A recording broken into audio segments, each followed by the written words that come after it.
सुबह सुबह उसकी मम्मी ने उसे हिलाकर उठाया। चलो मैक्स, स्कूल के लिए देर हो रही है। नींद से आंखें मलते ही मैक्स ने धीरे से कहा, मम्मी, हम लोग कुत्ता कब पालेंगे? मम्मी ने थोड़ा गुस्से में कहा, कुत्ता? अरे पहले अपना कमरा तो साफ कर लो कैग। हर बार सब काम मुझे ही करना पड़ता है। कुत्ता पाला तो उसका भी सारा झंझट मुझे ही। मैक्स उदास हो गया। उसका सपना था एक प्यारा सा पप्पी, लेकिन मम्मी मान ही नहीं रही थी। स्कूल में मैक्स जैसे ही अपनी सीट की तरफ जा रहा था, तभी सामने से डीन आ गया। वो वही लड़का था जो हमेशा मैक्स को परेशान करता था। डीन ने पैर अड़ा दिया और धप, मैक्स जमीन पर गिर पड़ा। बाकी बच्चे हंसने लगे। मैक्स चुपचाप उठा। अंदर से गुस्सा भी था और थोड़ी शर्म भी। इसी बीच शहर के दूसरी तरफ एक ब्रिलियंट साइंटिस्ट एलेक्स अपना बड़ा इन्वेंशन दिखा रही थी। एक छोटा सा नैनो रोबोट जिसके अंदर दिमाग जैसा खास आर्टिफिशियल इंटेलिजेंस था। एलेक्स बोली, ये रोबोट इंसानों की हर तरह से मदद कर सकता है। घर का काम, दवाइयां, यहां तक कि बड़ी रिसर्च तक। सब लोग ताली बजाने लगे। सबको लग रहा था ये टेक्नोलॉजी दुनिया बदल देगी। लेकिन हर अच्छी चीज पर बुरी नजर भी तो पड़ती है ना? कहीं दूर शहर का सबसे खतरनाक गैंग लीडर मायरोन इस खबर को सुन रहा था। उसकी आंखें चमक उठीं। अगर ये रोबोट हाथ लग गया तो बैंक अकाउंट्स हैक करना, शेयर मार्केट कंट्रोल करना सब बच्चों का खेल होगा। उसने तुरंत अपने सबसे खतरनाक एजेंट गैको को बुलाया। गैको, ये मिशन तुम्हारे लिए है। रात को लैब की इमारत के ऊपर गैको अपनी अजीब सी मशीनें लगाकर दीवार ऐसे चढ़ रहा था जैसे छिपकली। उसने शीशा बड़ी सफाई से काटा और अंदर घुस गया। सीलिंग पर मकड़ी की तरह रेंगता हुआ वो आगे बढ़ा। सिक्योरिटी लेजर काटे, कैमरे धोखा खा गए और आखिरकार वो उस कमरे तक पहुंच गया जहां नैनोबॉट्स रखे थे। जैसे ही उसने अपनी मशीन से डिकोड करना शुरू किया, तभी पीछे से गार्ड आ गया। गैको झट से छुप गया, लेकिन मशीन से निकली टिक टिक की आवाज ने गार्ड को चौंका दिया। तभी क्लिक, दरवाजा खुल गया। गैको ने मौका पाकर गार्ड पर हमला किया और भाग निकला। अलार्म बज उठा। पूरे लैब में रेड लाइट चकाचक घूमने लगी।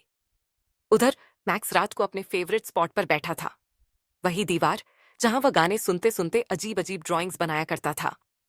गैको गार्ड से बचता हुआ भागते भागते पुल पर आ गया। गार्ड्स ने उसे चारों तरफ से घेर लिया। गैको ने टॉर्च चमकाकर जबरदस्त फाइट करके दोनों को गिरा दिया, पर इसी लड़ाई में उससे सिलेंडर हाथ से फिसल गया और नीचे नदी किनारे जा गिरा।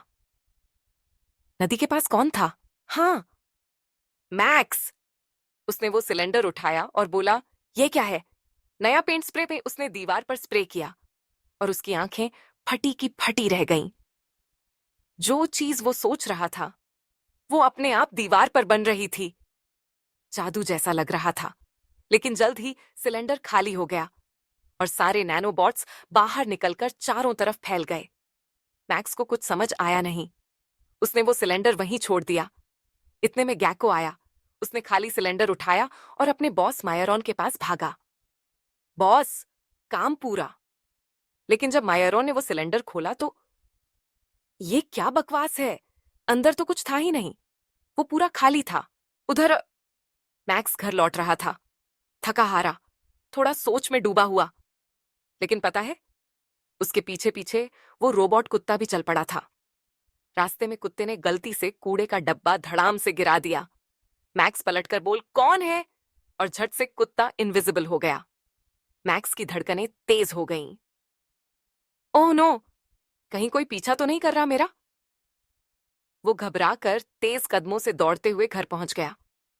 दूसरी तरफ लैब में पुलिस जांच करने आ चुकी थी। साइंटिस्ट एलेक्स इधर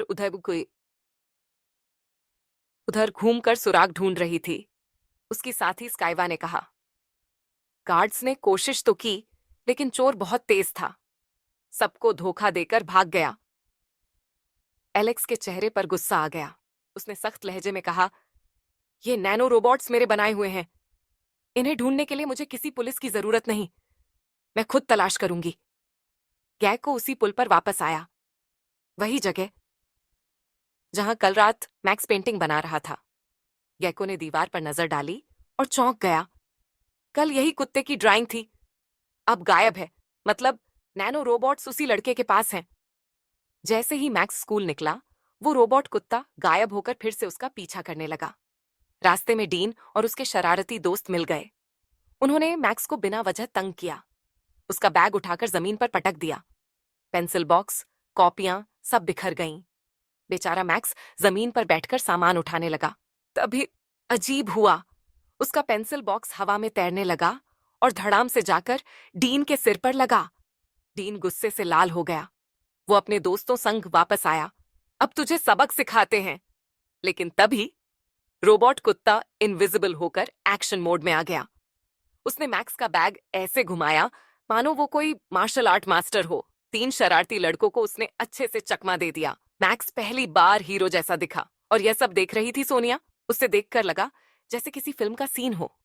वो इम्प्रेस हो गई और दिल का राजा ये था कि मैक्स भी कहीं ना कहीं सोनिया को पसंद करता था।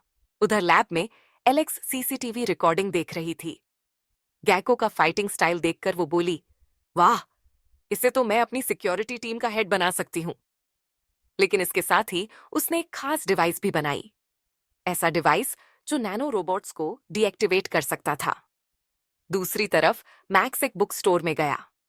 वो कुछ किताबें और सामान देख रहा था, लेकिन जेब में पैसे ही नहीं थे।